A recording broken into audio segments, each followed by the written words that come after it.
Trop de développement personnel tue le développement personnel. Et oui, parfois en faire trop, c'est trop. Par moments, on a l'impression d'avancer. On lit des livres, on écoute des podcasts, on suit des formations. Mais en réalité, on tourne en rond et même parfois on a cette sensation de stagner. Tu veux savoir pourquoi ?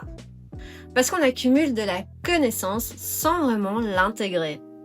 Le développement personnel, ce n'est pas un business de perfection, c'est un chemin et parfois ce chemin peut être très inconfortable parce qu'il t'oblige à te regarder en face, à plonger dans des parties de toi que tu préfères éviter, à remettre en question tes habitudes, tes croyances, tes schémas que tu traînes depuis des années et surtout à faire face à des vérités intérieures qui ne te plaisent pas. Parce qu'elle bouscule ton ego. Mais ce n'est pas parce que c'est inconfortable que tu dois croire qu'il y a quelque chose à réparer en toi. Non, au contraire, tu n'es ni un chantier et tu n'es pas en retard non plus. Tu as le droit d'évoluer comme bon te semble.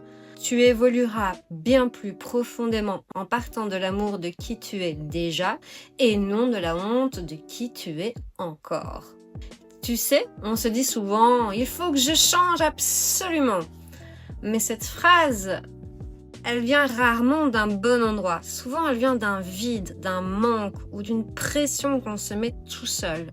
Et si tu changeais cette phrase pour amorcer une vraie transformation ? Commence par transformer ton discours intérieur. Remplace cette injonction pleine de tension par une phrase plus douce, plus vraie. J'ai envie d'avancer parce que je mérite mieux. Parce que je m'aime assez pour ne pas rester là où je suis. Alors aujourd'hui, ne fais pas plus, fais moins et ressens ce qui est déjà là présent en toi.